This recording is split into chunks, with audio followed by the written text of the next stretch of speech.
All right, the title of this podcast is Eurotrash, so I have to ask you something a bit more trashy at the end. I mean, I've already asked you a bunch of trashy questions, I feel, but let's say even more trashy.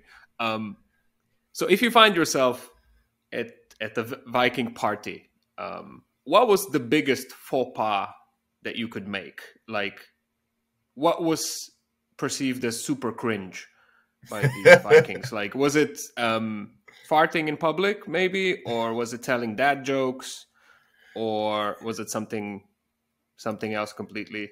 That, I mean, just asking, like throwing things out there. Like, yes, yeah. That people would just go, "Ooh, dude, relax, that's too much." Yeah, that's not cool. So, first of all, I apologize that I'm not wearing my Adidas tracksuit. I actually have one because I'm thoroughly Eurotrash myself. Next time, if we get to do this again. Yeah.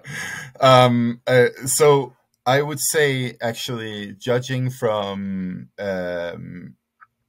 what we see in saga literature and epic poetry and so on, the biggest faux pas is actually to get too drunk and then start talking shit on people.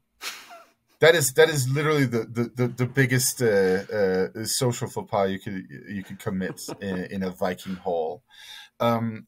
Now, there's a little funny feature to this that actually seems a little backwards compared to what I just said, and that is one social situation that seems to work out a lot is actually if you're not drunk, you walk straight up to the king in the Viking hall and you start insulting him.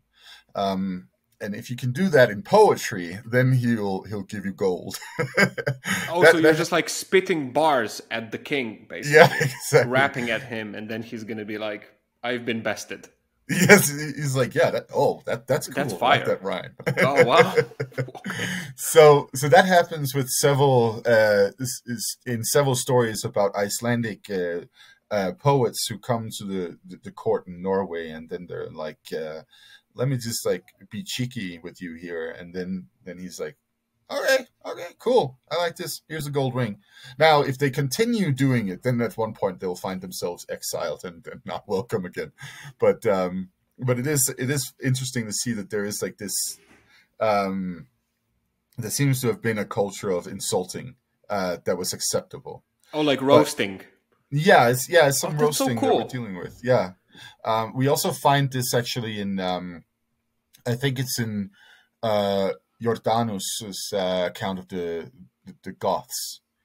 So that's, Roman history writing about, the Germanic tribes, where there is a situation where this happens too in the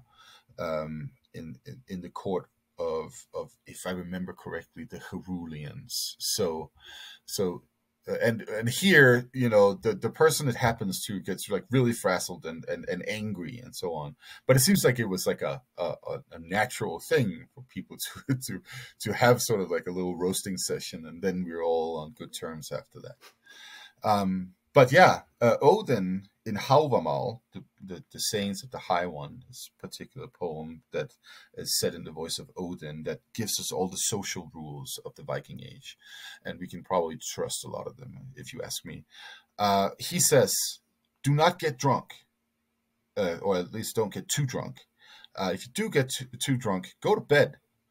And when you're sitting in the company of others, make sure to not trash talk anybody.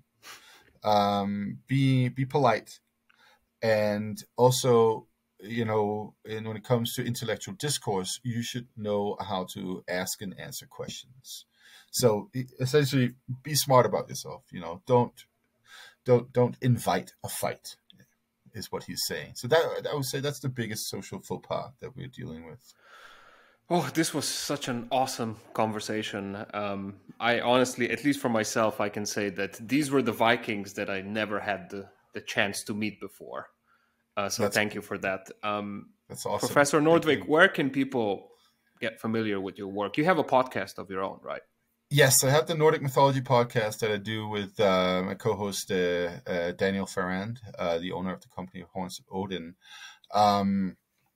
we sent out weekly or bi-weekly episodes where we talk about Nordic mythology, Viking Age.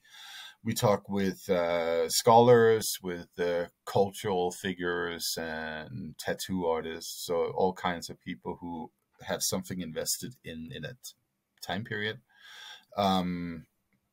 And you can also find me on one social media platform, and that's Instagram. You just type in my name and you can see the madness. Yeah, aside from that, I sometimes, I have a website that's also just myname.com, where I sometimes put out a blog post about something that interests me. So yeah, that's generally where people can find me. Oh, that's super cool. Thanks again, and I hope we really have a chance to repeat this in the near future. Yeah, I would love that. Yeah, All and thank right, you so much awesome. for inviting me.